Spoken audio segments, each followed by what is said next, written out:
종려주일과 부활주일을 보내고 다시 사도행전 16장을 살펴보고자 합니다.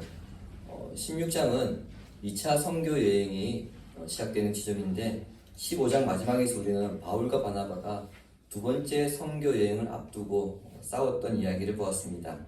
분명 두 사람은 1차 선교 여행 때 세웠던 교회 지역들을 돌아보기 위해서 힘을 합치기로 마음을 모았습니다. 하지만 마가를 데리고 가느냐 마느냐 하는 문제로 두 사람이 싸우게 되고 급기야 바나바는 마가를 데리고 떠나게 되고요. 바울은 실라를 데리고 또 다른 지역으로 선교 여행을 떠나게 됩니다. 그렇게 안디옥을 출발한 바울 일행은 더베를 거쳐서 이제 루스드라를 떠나게 되어집니다. 지도를 제가 띄웠는데 잘 안 보이실 거예요. 제가 그래서 오늘 여러분 우리 단톡방에 지도를 올려드렸거든요. 그 지도를 참고하시면 될 겁니다. 유대인들은 10명만 모이면 가장 먼저 하는 게 회당을 세우는 겁니다. 그리고 바울은 새로운 지역에 갈 때마다 가장 먼저 찾았던 곳이 회당이었거든요. 근데 1차 선교 여행 때 루스드라에서 바울이 회당을 찾았다는 기록이 없습니다. 따라서 이 지역에는 유대인들이 거의 없었다고 그렇게 보시면 됩니다. 한편 루스드라는 바울에게는 별로 생각하고 싶지 않은 지역이기도 합니다.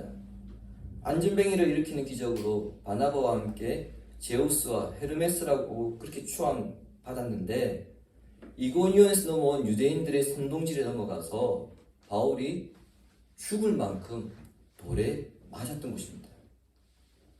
이곳에 바울이 3년 만에 다시 돌아왔는데 이 지역에 세워진 교회가 생각보다 너무 잘 성장해 있었고 그 가운데 디모데를 만나게 됩니다. 본문에서는 디모데에 대해서 이렇게 소개합니다. 1, 2절 다시 보시기 바랍니다. 바울이 더베와 루스드라에도 이르매 거기 디모데라 하는 제자가 있으니 그 어머니는 믿는 유대 여자요 아버지는 헬라인이라. 디모데는 루스드라와 이고니온에 있는 형제들에게 칭찬받는 자니. 디모데에 대해서 크게 두 가지로 소개하고 있는데 하나는 그의 집안입니다. 디모데는 헬라인 아버지와 유대인인 어머니 사이에서 태어났다는 것을 강조하고 있습니다. 그리고 다른 하나는 디모데가 루스드라와 이고니온 성의 유대인들에게도 칭찬받는 사람이었다는 것을 본문에서 강조하고 있습니다. 이 두 가지는 디모데가 바울의 선교 동역자로 선택된 이유입니다. 그것은 디모데가 어릴 때부터 유대적인 배경과 헬라적인 배경을 동시에 가졌기 때문에 유대인들과 이방인들을 접촉하는 데 있어서 굉장한 이점을 가지고 있었습니다. 유대인들이 디모데의 어머니가 유대인이라는 것을 알게 된다면 자기들의 문화적인 관점에 따라 그 사람을 유대인으로 그렇게 생각할 것이고요. 아버지의 혈통으로는 이방인이거든요. 따라서 이방인들에게도 자연스럽게 접근할 수 있는 좋은 배경을 가지고 있었던 거죠. 더군다나 본문에서는 디모데를 제자라고 그렇게 밝히고 있습니다. 제자라는 것은 바울의 제자라는 의미가 아니라 예수 그리스도를 믿는 사람, 즉 예수님을 따르는 사람 그런 뜻입니다.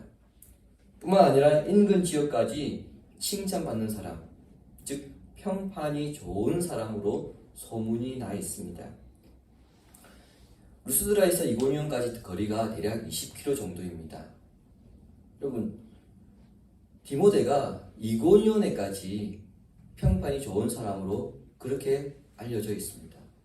지금 우리 학화동에서 20km면 어디죠? 어느 정도 될까요? 대전 끝이거든요. 그까지 좋은 소문이 났다고 한번 생각을 해보시기 바랍니다. 이 사람의 선행, 이 사람의 삶이 어땠는지 우리가 짐작해 볼 수 있죠. 그런 사람이 예수를 믿어서 복음을 전한다면 듣는 사람 입장에서는 복음에 더 관심을 가질 수밖에 없으므로 바울의 입장에서는 동역자로서 꼭 필요했습니다. 이런 이유로 바울은 문화적으로, 영적으로, 성품적으로 잘 준비된 디모데를 데리고 다니면서 자신의 선교 사역에 동참시키려 합니다. 바울이 디모데를 데리고 지금 가려는 이유는요, 단순히 시중들게 하기 위해서가 아닙니다. 선교 여행을 같이 다니면서 복음 전파나 그리고 교회에 대해 가르쳐주면서 자신의 뒤를 이어서 이 사역을 계속해서 감당해 나가기 위해서입니다. 여기서 우리는 바울이 후계자를 구하는 마음을 보게 되고요. 오늘날 교회가 받아야 할 교훈을 우리가 발견하게 됩니다. 중세시대 신학교육도 이렇게 이루어졌습니다. 여러분 혹시 도제교육이라는 말을 들어보셨습니까? 도제교육은 중세시대 직업교육제도입니다.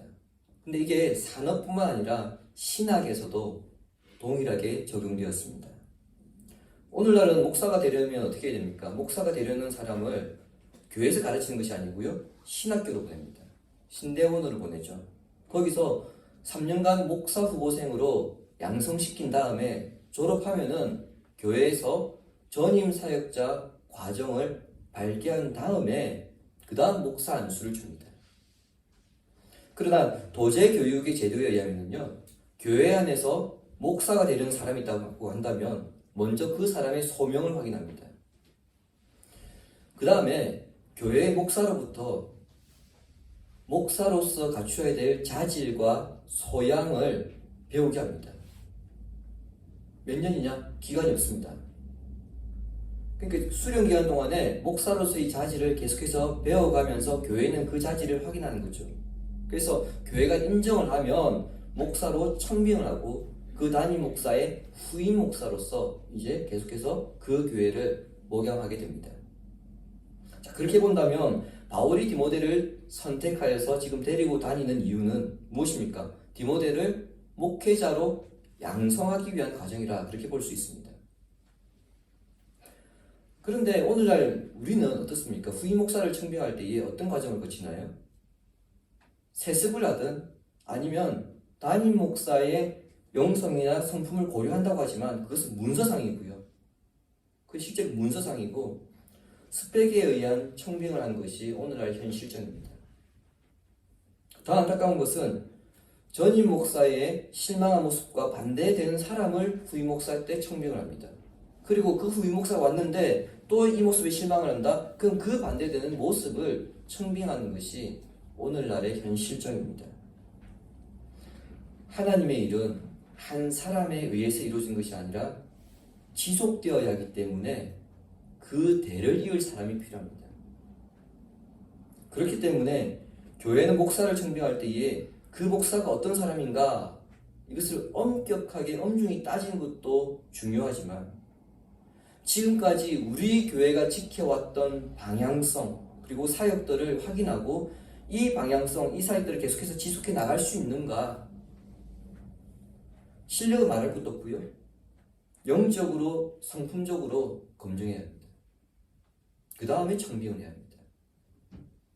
바울은 주님이 부르신 그날까지 자신에게 주어진 그 사역을 후회함이 없을 정도로 감당하면서 자신이 죽은 후에도 또는 자신에게 갑자기 어떤 일이 생겨서 이 사역을 감당하지 못하는 상황에 처했을지라도 교회 확장을 통한 하나님 나라의 건설이 중단되지 않도록 애쓰고 있는 것을 보게 됩니다. 눈여겨보게 되는 것은 바울이 디모데를 데리고 떠나기 전에 디모데에게 할례를 시행했다는 점입니다. 안디옥 교회가 왜 발칵 뒤집어졌습니까? 사도행전 15장에서 예루살렘 공회가 왜 소집되었습니까? 할례 때문이었습니다. 그 할례에 대해서 가장 강력하게 반대했던 사람 중에 한 사람이 바울입니다.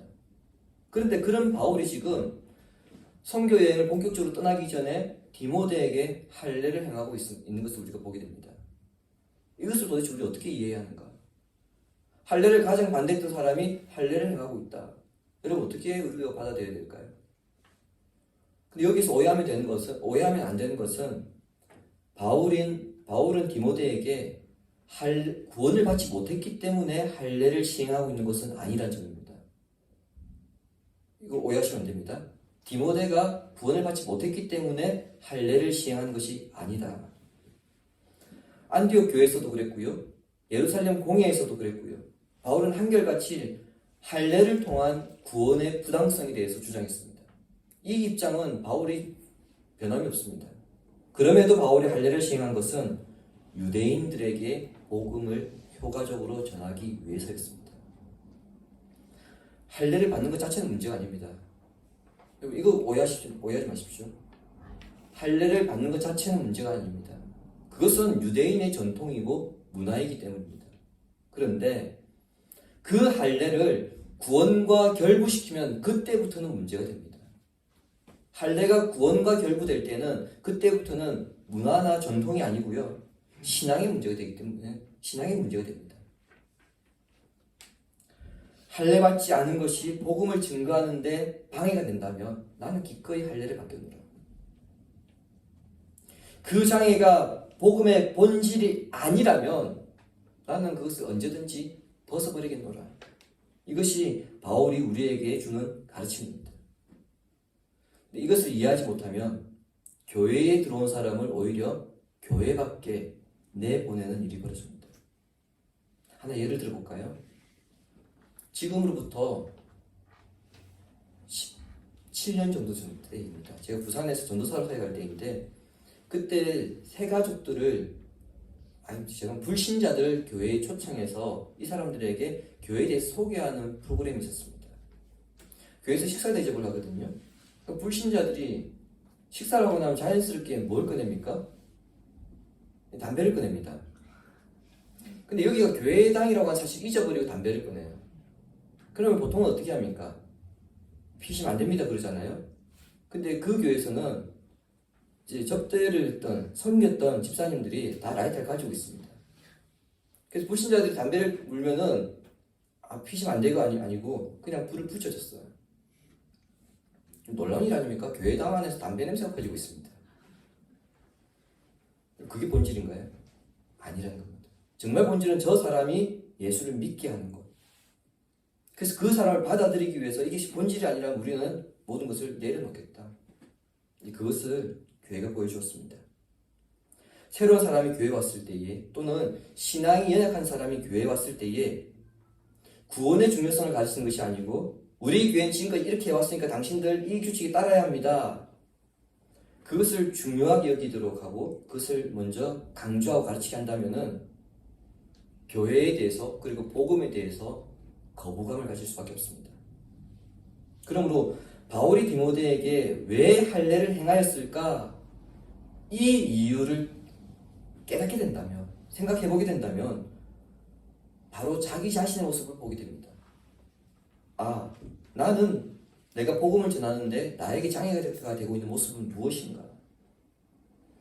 또한 다른 사람들이 내 모습을 보고 예수 믿기를 꺼려하는 것은 무엇인가? 그것에 대해서 생각해 보게 됩니다. 우리가 살아가면서요, 궁극적으로 성취해야 하는 것이 있습니다. 먹든지 마시든지 무엇을 하든지 모두 하나님의 영광을 위한 것입니다. 하나님의 영광, 즉 예수 그리스도를 전할 수만 있다면 그것이 복음의 본질을 가리는 것이 아니라고 한다면 자신의 전통이나 습관 이것을 내려놓거나 오히려 때로는 그것을 받아들일 수 있는 태도를 취해야 합니다. 디모데가 할례받은 일을 통해서 나와 우리 가운데에 복음을 전하는 데 방해된 것이 있다고 한다면 과감히 그것을 버리고 때로는 받아들이는 그런 결단이 있어야 할 것입니다. 바울이 신라와 함께 디모데를 데리고 다니면서 이제 여루성으로 다닙니다.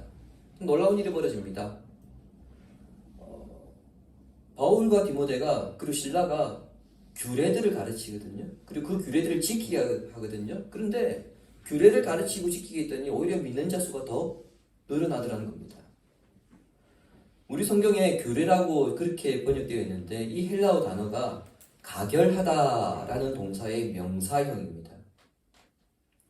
그러니까 우리식 표현으로는 결정사항입니다. 예루살렘 공회의 결정사항들을 가르쳐서 지키겠더니 교회의 믿음이 더 굳건해지고 믿는 자의 수가 더 많아졌더라. 사도행전의 저자인 누가는 그렇게 밝히고 있습니다.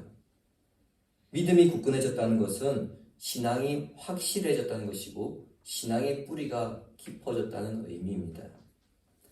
죄의 유혹이나 흐름 또는 죄를 죄로 여기지 아니하고 포장하는 그런 상황에서도 흔들리지 않고 믿음을 실천하는 일이 더 많아지더라는 겁니다. 그렇다면 교회의 믿음이 굳건해진 것과 믿는 자의 수가 많아진 것, 이 둘 사이에는 어떤 상관관계가 있을까요? 예루살렘 공의의 결정은 크게 세 가지였는데 그 핵심은 하나님 사랑과 이웃 사랑 그리고 생명 존중이었습니다. 생명을 경시하며 힘이 지배하는 그 문화 속에서 시대를 거슬러 생명과 사랑을 추구하는 모습을 보았을 때 세상에서 찾아볼 수 없는 그런 모습을 그들은 보았기 때문에 교회로 몰려들었던 것입니다. 이것이 교회의 존재 이유이고 목적입니다.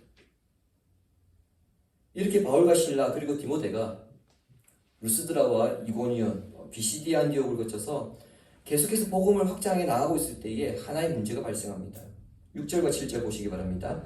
성령이 아시아에서 말씀을 전하지 못하게 하시거늘 그들이 부르기아와 갈라디아 땅으로 다녀가 무시아 앞에 이르러 비두니아로 가고자 애쓰되 예수의 영이 허락하지 아니하시는지라. 이 구절에 의하면 바울의 2차 선교 여행의 목표지는 아시아였음을 알 수 있습니다. 아시아라고 하니까 오늘 우리가 생각하는 그런 아시아 대륙을 생각하는데요. 사도행전에서 말하는 아시아는 오늘날의 아시아가 아니고 터키 서쪽 지역입니다. 우리가 소아시아라고 그렇게 말하기도 하죠. 그런데 무슨 이유에서인지 성령께서 말씀을 전하지 못하도록 막으셨습니다. 하는 수 없이 바울이 아시아에서 복음을 전하려고 하는 그 계획을 취소하고 다른 선교지를 물색하였습니다. 그래서 그들이 생각했던 곳이 어디냐면 부르기아와 갈라디아 지역이었습니다. 그리고 부르기아와 갈라디아 지역이 각각 다른 지역이 아니고 갈라디아 서남부 지역을 가르칩니다. 우리식 표현으로는 갈라디아 지역을 충청도라고 할 때에 부르기아는 충청남도라 그렇게 보시면 됩니다. 부르기아와 갈라디아 지역을 전도하다가 북쪽에 있는 비두니아 지역으로 가기 위해 무시아로 갑니다. 그랬더니 이번에는 예수의 영, 즉 성령이 허락하지 않으셨습니다. 바울에게는 또다시 돌발 상황이 발생한 거죠. 두 번이나 선교지의 방향이 막힌 것입니다. 자, 이를 통해서 복음의 메시지는 바울과 그 일행이 전하는 것이지만 복음의 주체는 전도의 주체는 성령이라는 점을 강조하고 있습니다. 그래서 바울과 그 일행은 자꾸만 이쪽으로 저쪽으로 그렇게 가려고 했지만 성령은 이쪽도 막으시고 저쪽도 막으셨던 것입니다. 모두가 위대하다고 입을 모으는 바울이라 할지라도 하나님께서 쓰시는 도구에 지나지 않는다는 것을 우리는 보고 있습니다. 자, 그렇다면 성령께서 바울의 그 선교 여정을 어떻게 막으셨는가? 결론부터 말씀드리자면 알 수 없습니다. 천재지변으로 길이 막혔든지 바울이 가려는 지역에 전염병이 돌았든지 가는 곳마다 극렬한 반대나 핍박이 있었든지 어떤 문제가 있었는지 알 수 없습니다. 분명한 것은 하나님께서 막으셨다는 것인데 이는 하나님의 생각이 바울의 생각과 달랐기 때문입니다. 그래서 이사야 선지자는 이렇게 말했습니다. 이는 하늘이 땅보다 높음 같이 내 길은 너희의 길보다 높으며 내 생각은 너희의 생각보다 높음이니라. 아멘. 사람이 보기 좋은 것하고 하나님이 보시기에 좋은 것하고 다르다는 겁니다. 이 사실을 바울이 깨닫지 못한 채 무시아에서 드로아로 갔을 때 어느 날 바울의 환상을 보게 됩니다. 8절과 9절에 기록되어 있는데요. 밤에 환상 가운데 마게도냐 사람이 나타나서 자신들을 도와달라고 건너오라는 겁니다.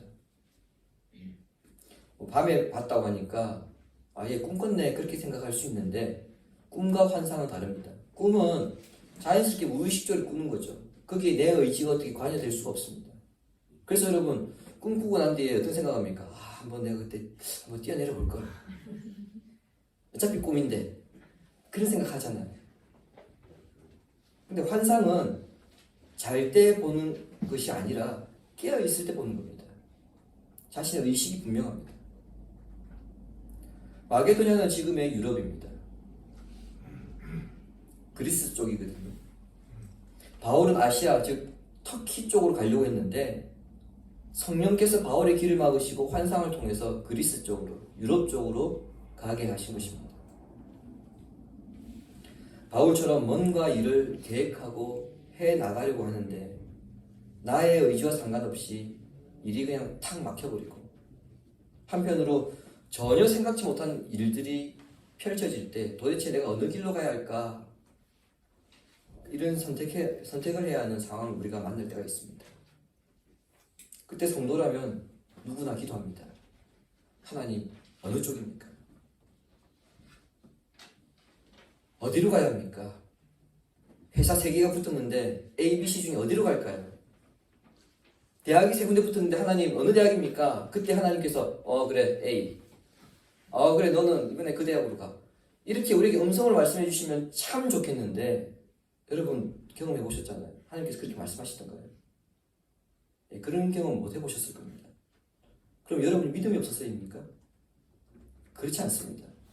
분명히 여러분 믿음이 있습니다. 그럼에도 불구하고 우리가 그 음성을 그렇게 현실적으로 듣지 못한 이유는 무엇일까요? 그럼 하나님께서 말씀하지 않으셨을까요? 아니요, 하셨습니다. 하나님은 하셨고 우리는 믿음이 있는데 우리는 듣지 못했다. 도대체 누구의 문제입니까? 근데 분명한 것은 누구의 문제도 아니라는 겁니다.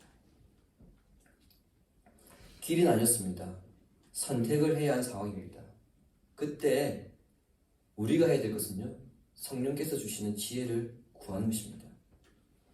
만일 길이 막혔음에도 불구하고 믿는 자에게는 능치 못함이 없느니라, 이 말씀을 붙들고 무작정 대칭댐을 걸어가다가는 물에 빠집니다.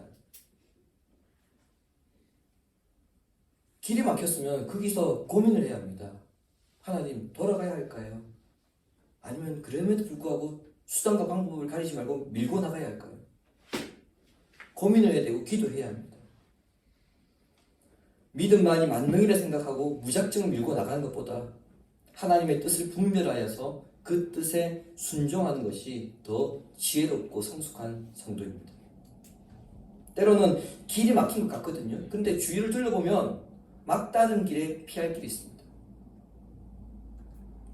그런데 때로는 막혀있는 길에서 보이는 그 샛길로 가야 될 게 아니고 그 막혀있는 담을 허물고 밀고 나가야 할 때도 있습니다. 이것을 잘 분별해야 합니다.